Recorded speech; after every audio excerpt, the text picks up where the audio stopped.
நாடுகளின் சண்டைகளை கூட கடந்து ஒரு நட்பை உருவாக்குவதற்கு தான் உலகில் ஒலிம்பிக் உருவாக்கப்பட்டது.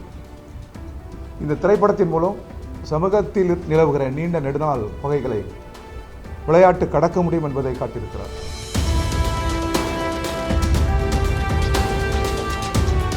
சுயமரியாதைக்கு புறம்பான யாவற்றையும் இந்த திரைப்படம் கேள்விக்குள்ளாக்குகிறது. இது திரைக்கல்வி, திரைப்படம் அல்ல. எவ்வளவு காலத்திற்கு அன்பின் மீது தாக்குதல், எவ்வளவு காலத்துக்கு உழைப்பின் மீது தாக்குதல், எவ்வளவு காலத்துக்கு பகுத்தறிவின் மீது தாக்குதல்.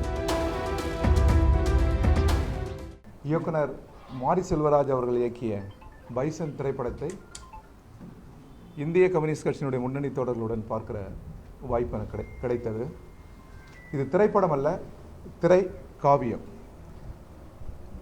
நாடுகளின் சண்டைகளை கூட கடந்து ஒரு நட்பை உருவாக்குவதற்கு தான் உலகில் ஒலிம்பிக் உருவாக்கப்பட்டது. இந்த திரைப்படத்தின் மூலம் சமூகத்தில் நிலவுகிற நீண்ட நெடுநாள் பகைகளை விளையாட்டு கடக்க முடியும் என்பதை காட்டியிருக்கிறார். விளையாட்டு உடற்கல்வி மட்டுமல்ல, அது ஒரு சமூக கல்வியாகவும் பரிணமிக்க முடியும் என்பதை இந்த திரைக்காவியத்தின் மூலம் அவர் பதிவு செய்திருக்கிறார். சமூக யதார்த்தங்களை வாழ்வியலுடன் இணைத்து இந்த திரைப்படம் ஒரு உரையாடலை துவக்கி இருக்கிறது. சமூகத்தில் கெட்டி தட்டி போயிருக்கிற அறிவியலுக்கு புறம்பான, பகுத்தறிவுக்கு புறம்பான, சுயமரியாதைக்கு புறம்பான யாவற்றையும் இந்த திரைப்படம் கேள்விக்குள்ளாக்குகிறது. இது திரைக்கல்வி, திரைப்படம் அல்ல. எனவே எல்லோரும் இதை பார்க்க வேண்டும், உரையாடலை துவக்க வேண்டும். சமூகத்தில் நீண்ட நெடுங்காலமாக நீதியின் மீது பொருத்தப்பட்டிருக்கிற இந்த மௌன போர்வையை விளக்குகிறது இந்த திரைப்படம். எல்லோரையும் உரையாட தோன்றுகிறது.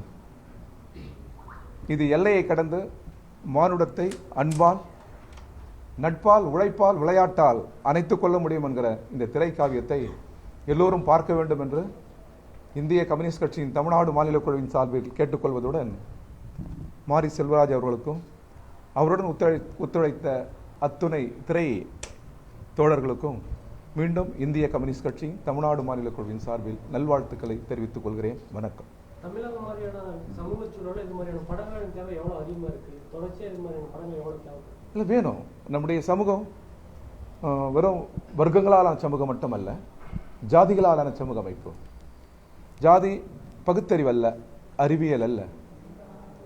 மனிதனை பிரிக்கிற எல்லா தடைகளையும் தாண்டி மனிதனை அணைக்கிற, மனித தோழமையை, அன்பை நேசிக்கிற யாவற்றையும் நாம் ஏற்றுக்கொள்ள வேண்டும், அணைத்துக் கொள்ள வேண்டும் என்கிற இந்த திரைப்படத்தினுடைய உரையாடலை நாங்கள் ஏற்கிறோம், இதை முன்மொழிகிறோம்.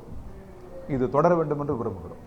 வழக்கமாக சாதி ஆதரவு படங்கள் வரும்போது விமர்சிக்காதவர்கள் சாதி எதிர்ப்பு படங்கள் வரும்போது ஏன் பேசுறீங்கன்னு ஒரு விமர்சனத்தை வெளிப்படுத்துறாங்க. இது ஒரு ஜாதிக்கு ஆதரவு, இன்னொரு ஜாதிக்கு எதிர்ப்பு அல்ல.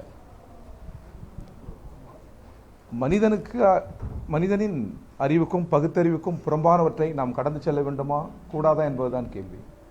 எவ்வளவு காலத்திற்கு அன்பின் மீது தாக்குதல், எவ்வளவு காலத்துக்கு உழைப்பின் மீது தாக்குதல், எவ்வளவு காலத்துக்கு பகுத்தறிவின் மீது தாக்குதல், எவ்வளவு காலத்திற்கு நல்லிணக்கத்தின் மீது தாக்குதல், இவையெல்லாம் முடிவுக்கு கொண்டு வர வேண்டும். எல்லா தடைகளையும் உடைத்து மானுடம் நெருங்க வேண்டும், மனித சமூகம் நெருங்க வேண்டும், தமிழ் சமூகம் நெருங்க வேண்டும் என்பதற்கான உரையாடலாக தான் இந்த திரைப்படத்தை நான் பார்க்கிறேன். செய்திகளை உடனுக்குடனும் துல்லியமாகவும் தெரிந்து கொள்ள சப்ஸ்கிரைப் பண்ணுங்க.